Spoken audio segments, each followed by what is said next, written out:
frequently discuss. You generally also do not put your hand frequently on the bell. Thank you so much, sir. Rakesh Sinha ji विश्वविद्यालय में मेरे senior रहे हैं। दो ध्रुवों पे हम दोनों खड़े रहते हैं, लेकिन संवाद उनकी एक खूबी है कि संवाद को विवाद में तब्दील नहीं होने देते हैं। तो पहला शेर अर्ज किया है आपके माध्यम से माननीय मूवर ऑफ द रेजोल्यूशन को, नहीं निगाह में मंजिल तो जुस्तजू ही सही, नहीं विशाल मयस्सर तो आरजू ही सही, न तन में खून फराहम, न तन में खून फराहम, न अश्क आंखों में, नमाज शौक तो वाजिब है बेवजू ही सही। ये फैज का था सर, फैज अहमद फैज का। अब इनको इंडिक ट्रेडिशन में हम कहाँ रखेंगे कि या त्याग देंगे पता नहीं, अब तो फैसला आने वाली पीढ़ियां करेंगी। हमारे दोस्त अमर पटनायक जी ने कुछ मामला आसान किया, कुछ जवाहर सरकार जी ने। देखिए सर, माननीय उपसभापति महोदय, बड़ा मुश्किल दौर है। मिथ हिस्ट्री बन जाता है और हिस्ट्री मिथ बन रहा है। मिथक और इतिहास का फर्क अगर आप मिटाने पे आमादा हैं तो बड़ी मुश्किल होगी। आज तालियां बजेंगी लेकिन कल वो हाथ ही नहीं होंगे ताली बजाने वाले। मैं ग्रैम्शी का जिक्र किया, एंटोनियो ग्रैम्शी मार्क्सिस्ट हैं सर, मार्क्सिस्ट थे, फासिज्म से लड़े। हेजिमनी का जिक्र किया अमर पटनायक जी ने, लेकिन एक काउंटर हेजिमनी हुआ करती है जो हेजिमनी को चैलेंज करती है, और उसका केंद्र आमतौर पर शिक्षण संस्थान विश्वविद्यालय होते हैं। मैं समझता हूं कि मेरी आज की जो भी मेरा ऑब्जर्वेशन होगा वो उसी दृष्टिकोण से होगा कि काउंटर हेजमनी का एक प्लेटफॉर्म तैयार किया जाए, जिसमें मैं फाइनली राकेश सिन्हा जी और तमाम पुरुषोत्तम जी वगैरह सबको इनवाइट करूंगा। सर, अमर पटनायक जी ने एक और बात कही, वो था कल्चरल रिलेटिविज्म।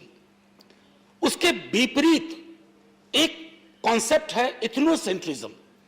हम में से अधिकांश को लगता है ना कि हम जिस संस्कृति और सभ्यता में पले बढ़े हैं, दूसरों को तौलने का पैमाना भी वही होना चाहिए। ये टेम्पटेशन है सर, कई सभ्यताओं को ये टेम्पटेशन खा गया, लील गया। हमें इस टेम्पटेशन से बचते हुए कल्चरल रिलेटिविज्म को हमेशा तरजीह देनी चाहिए, तभी कुछ बात बनेगी। अब जैसे मैं एक बात कहूं, बाबा साहब भीमराव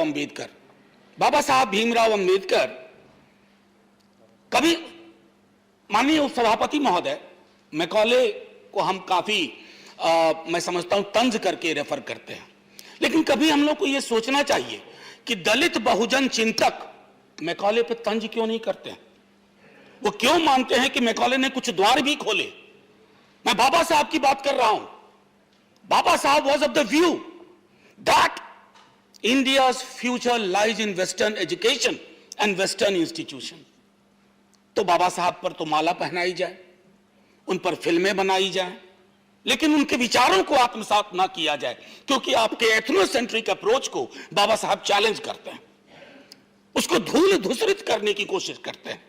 ये इस तरह के कॉन्ट्रडिक्शन में मैं समझता हूं, न सिर्फ खुद इन कॉन्ट्रडिक्शन का बाबा साहब ने जिक्र किया, बल्कि इन कॉन्ट्रडिक्शंस को एक आंदोलन, उन्होंने बिला वजह नहीं कहा था sir, educate, agitate and educate. Why?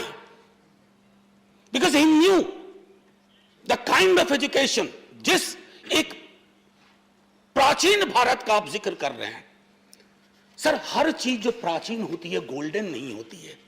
हम लोग सबको बताया गया कि Gupta period was the golden period of Indian history. जब फिर गौर से पढ़ा तो पता चला कि स्लेवरी तो वहीं आई थी, विमेन के स्टेटस में डिटोरिएशन वहीं हुआ। सो थ्रू यू सॉ, अगर इस सदन को, हम सबको कोई व्यवस्था बहाल करनी है ना, the golden period shall be in the future which we shall take, if not possible we shall snatch. इस नजरिए से मैं चाहता था कि एक बात रखूं सर। अतीत, अक्सर हम नॉस्टैल्जिया में जाते हैं। नॉस्टैल्जिया में कहते हैं कि प्राचीन काल में ऐसा था, प्राचीन काल में वैसा था। अब मैं जरा पेरियार को कोट करना चाहता हूं। उत्तर भारत में अभी भी बहुत कम लोग सिवाय नाम के उनकी रचनाओं को लोगों ने नहीं पढ़ा है।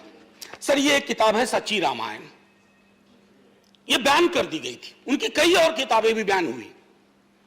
तो बैन होने के बाद जब लोगों ने संघर्ष किया और तो पेरियार के बारे में इलाहाबाद उच्च न्यायालय ने क्या कहा, यह हम सबको जानना है। राकेश जी, मैं आपके समक्ष रखता हूं। हमें यह मानना संभव नहीं लग रहा है कि इसमें लिखी बातें आर्य लोगों के धर्म को अथवा धार्मिक विश्वासों को चोट पहुंचाएगी। लेखक का उद्देश्य जानबूझकर हिंदुओं की भावनाओं को ठेस पहुंचाने की बजाय अपनी जाति के साथ हुए अन्याय को दिखलाना भी तो हो सकता है। निश्चय ही ऐसा करना असंवैधानिक नहीं माना जा सकता है। ये इलाहाबाद उच्च न्यायालय का। क्या पेरियार और मैकॉले को, पेरियार का क्या मानना था? क्या हमें उस पर नहीं देखना चाहिए? बाबा साहब का क्या मानना था? क्यों ऐसा होता है कि हमारी संकल्पना प्राचीन भारत की, जो हमारे तमिलनाडु के साथी भी कह रहे थे, शिवदासन भी कह रहे थे, हमारी संकल्पना उत्तर प्रदेश, मध्य प्रदेश, राजस्थान, ये जो काउ बेल्ट है, इसकी संकल्पना को ही हम प्राचीन भारत की संकल्पना मानेंगे? तो कैसे होगा एक भारत श्रेष्ठ भारत? एक भारत श्रेष्ठ भारत के लिए कश्मीर से कन्याकुमारी, अगर आप कहते हैं भारत एक है, तो सांस्कृतिक विविधता और बहुलवाद के आधार पर बिना एथनोसेंट्रिक अप्रोच के हमें आगे बढ़ना होगा। सर 2 मिनट और लूंगा आज। आप बोलिए। जी सर। सर आज शुक्रवार है।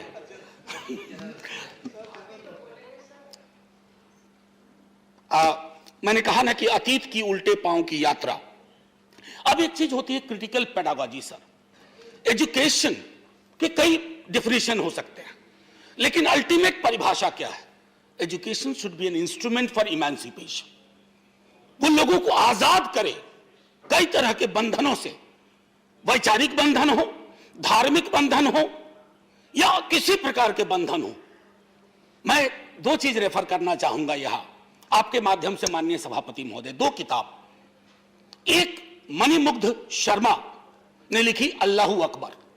उन्होंने अकबर को कंटेम्पररी कंटेक्स्ट में उसको समझने की कोशिश की। और दूसरा हमारे जयराम रमेश जी हैं, the light of Asia, the poem that defined Buddha. मैं आग्रह करूंगा कि उसको पढ़ा जाए, इन किताबों को पढ़ा जाए। संदर्भ व्यापक होगा सर। हम तो कहते हैं वैश्विक दृष्टिकोण के हैं। विश्वविद्यालय में विश्व शब्द क्यों पहले आता है? ऐसे ही नहीं आता है यूनिवर्सिटी का अनुवाद विश्वविद्यालय। दर्शन वैश्विक होना चाहिए, साइंटिफिक टेम्परामेंट होना चाहिए, अन्यथा तुलसीराम को जो आत्मकथाएं लिखनी पड़ी वो ना लिखनी पड़ती, ओम प्रकाश वाल्मीकि को जूठन नहीं लिखना पड़ता, और रोहित वेमुला को दुनिया से जाना नहीं पड़ता। ये हमारी हकीकत है। मैं ये नहीं कहता कि शायद आपने ये हकीकत पैदा की, लेकिन पैदा हुई इस हकीकत को के खात्मे के लिए हमने साझा रूप से कुछ नहीं किया। हम कंफर्टेबल हैं इस हकीकत से, कंफर्टेबल हो गए। अरे जाति है कि जाति नहीं, स्वीकार कर लिया। क्यों नहीं जा रही है? यानी कि ये प्रिविलेज का बंटवारा है। जो प्रिविलेज्ड हैं उनको खुशी है कि रिचुअल सिंबॉलिक बातें बोल करके बाकी बनी रहे जाति। इसी सदन में जितने लोग होंगे उनमें से कई को शिक्षा के लिए जो संघर्ष करना पड़ा होगा, हम में से बहुतों को नहीं करना पड़ा। राकेश जी को नहीं करना पड़ा होगा, मुझे नहीं करना पड़ा, क्योंकि वो जो अंग्रेजी की कहावत है ना, एक line, there is nothing in name. Sir हम हिंदुस्तानी है, there is a lot in surname. नाम में नहीं है लेकिन सरनेम में सब कुछ है। सरनेम ही तय करता है कहां तक पहुंचोगे और कहां रोक दिए जाओगे। ये मैं कहना चाहता था। उसके लिए वैश्विक दृष्टिकोण, जैसे बाबा साहब अम्बेडकर को आप माला पहनाएंगे, अप्रैल के महीने में कई आयोजन होंगे, ये नहीं सोचेंगे कि जॉन डुवी का क्या इन्फ्लुएंस था बाबा साहब पर। जॉन डुवी से बाबा साहब को अलग कर देंगे, कुछ हासिल नहीं होगा। फिर ये यूं ही बात हो गई ना कि मेरे दादा को एक हाथी था, हाथी मर गया, लेकिन मैं इस हाथी के सपने में आज भी कविताएं लिख रहा हूं ना। उस प्रवृत्ति से बचना होगा। फिर मैं कहना चाहता हूं सावित्रीबाई फुले ने मैकॉले के बारे में क्या कहा, मॉडर्न एजुकेशन के बारे में क्या कहा, इंग्लिश इंस्टीट्यूशन और एजुकेशन के बारे में क्या कहा। पेरियार, सावित्रीबाई फुले, ज्योतिबा फुले, बाबा साहब भीमराव अम्बेडकर, आप एक साझा सोच देखिए। क्यों हमारे दलित बहुजन चिंतक उस तरह से नहीं सोचते हैं जैसा आप सोच रहे हैं, जैसा आपका रेजोल्यूशन सोच रहा है? कहीं तो लोचा है केमिकल। ऐसा क्यों हो रहा है? उसको एड्रेस करने की जरूरत है। सर, क्वालिटी, आज भी हमारे यहाँ क्वालिटी ऑफ एजुकेशन की बात नहीं होती है। अक्सर हम आंकड़ों में देखते हैं कि इतना पेनिट्रेशन हुआ, इतना हुआ, ये नहीं देखते कि गुणवत्ता पे कितना काम हुआ, एक्सेस पे कितनी बात हो रही है। अभी कोरोना के दौरान डिजिटल एजुकेशन ने कैसे फिर से प्रिविलेज को और प्रिविलेज बनाया, बाकियों से सब कुछ छीन लिया। अभी बताऊं, रिसर्च की बात कर रहे हैं, एमफिल खत्म कर दिया गया सर, कोई आधार। न्यू एजुकेशन पॉलिसी आई, बहुत उसके गाने गाए जा रहे हैं, लेकिन मैं दुख के साथ कहता हूं सदन में न्यू एजुकेशन पॉलिसी पर चर्चा सर, दुख इसलिए कह रहा हूं माननीय सभापति जी, मैं आपके समक्ष इसलिए भी कह रहा हूं कि आप बहुत गंभीरता से सुनते हैं। दुख इसलिए होता है ना कि साल दर साल मुझसे पहले कई लोग बोल गए होंगे, पिछले सदन में, पिछले के पिछले में, लेकिन कुछ हमारी सामाजिक हकीकत है ना, वो जा नहीं रही है। और जब तक वो हकीकत नहीं जाएगी सर, मैं फिर से सर एक मिनट का टाइम लूंगा। मेरे साथ सर एक स्टूडेंट था, मैंने पहले भी सदन में कहा, बहुत ब्राइट स्टूडेंट था सर, 10वीं के हमसे हमेशा उसके अच्छे अंक आते थे, और वो 10वीं के बाद जब मैंने पता किया वो कहां गया सर, वो चाय की दुकान खोल के बैठ गया, क्योंकि फर्स्ट जनरेशन लर्नर था, परिवार में कोई नहीं था सर। मेरे माता पिता दोनों प्रोफेसर थे सर। संसाधन तय करते हैं, जाति तय करती है, सरनेम तय करता है ज्यादातर। ये इस हकीकत को हम सबको स्वीकार करेंगे ना, तो शायद आज नहीं तो कल हम इसका निदान खोज पाएंगे सर।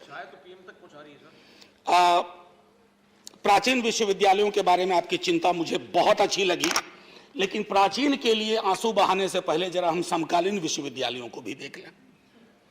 मैं अगर देखता हूं अपने ही बिहार को, उत्तर प्रदेश को, अलग अलग राज्यों को, वाइस चांसलर की अपॉइंटमेंट का तरीका, फिर मैं ये कह रहा हूं, ये मत कहिएगा कि आपकी आलोचना कर रहा हूं, वाइस चांसलर का अपॉइंटमेंट एक खैरात की तरह बंटता है।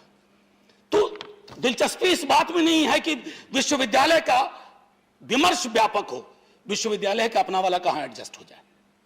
ये जब तक परंपरा खत्म नहीं होगी, मैं समझता हूं दिक्कत रहेगी। अब एक फ्रेज मुझको बहुत अच्छा लगा, राकेश जी मैं बधाई देता हूं।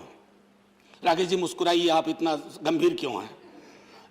विचारों का स्वराज सुनने में कितना अच्छा लगता है, सचमुच बहुत अच्छा लगता है। आजकल इन दिनों जितने भी स्लोगन्स आ रहे हैं वो सुनने में बहुत अच्छा लगता है, ध्वनि उसकी बहुत अच्छी लगती है, लेकिन सर ध्वनि को समझने के लिए उसके अंतर्निहित तत्वों को समझे। ये जो विचारों का स्वराज है, इसमें कौन कौन से विचार होंगे, इसमें इंक्लूजन एक्सक्लूजन क्राइटेरिया क्या होगा, कौन से विचार आपको प्रीतिकर लगेंगे, कौन से विचार अप्रीतिकर लगेंगे, कौन से विचार आप कहेंगे देशद्रोही है, ये देश के खिलाफ का विचार है, कौन सा विचार ऐसा है जो देशभक्त विचार है। क्योंकि हम तो यहां देख रहे हैं सर, एक कपड़ा भी जहां कंट्रोवर्सी बन जाए, जहां आपस में बाड़े खींच जाए, जहां तस्वीरें बदल जाएं। मैं समझता हूं गांधी को आपने कोट किया, गांधी जी का कई दफा प्रार्थना प्रवचन में उन्होंने कहा कि मैं अपने घर की दरवाजे खिड़कियों को बंद नहीं करना चाहता।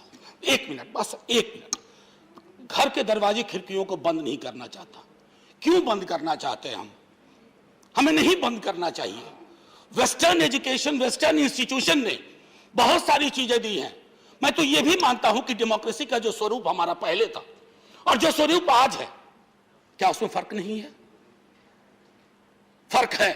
मैं इसलिए कह रहा हूं कि अगर अपनी ट्रेडिशन पे गर्व जरूर होना चाहिए, लेकिन नजरिया क्रिटिकल होना चाहिए। और गांधी ने कॉम्पोजिट नेशन की भी बात की थी। सर, एक आखिरी कहूंगा, वो इसलिए, and I quote, the resolution ignores Western and Asian imaginings of national histories which have gone beyond the boundaries of the nation. हमने वेस्ट को कितना दिया है इसकी पड़ताल हो। हमने वेस्ट को बहुत दिया है, इसलिए एहसासे कमतरी में नहीं सोचना है माननीय उपसभापति महोदय। और मेरा मानना है कि ऐसी व्यवस्थाएं हों, जैसे रिसर्च इंस्टीट्यूट की जो बात आपने की है वो बहुत बढ़िया है, लेकिन वहां भी ये तय होना चाहिए एक्सक्लूजन इंक्लूजन का क्राइटेरिया क्या है। अगर हम वो नहीं करेंगे तो इंडियननेस के नाम पर कहीं ऐसा ना हो कि एक बहुत संकीर्ण दायरे की सोच में उल्टे पांव की यात्रा करते रहें। और उल्टे पांव की यात्रा के साथ सबसे बड़ी दिक्कत है ना सर, कि आपको पता नहीं होता है कि कब आप खाई में गिर जाते हैं।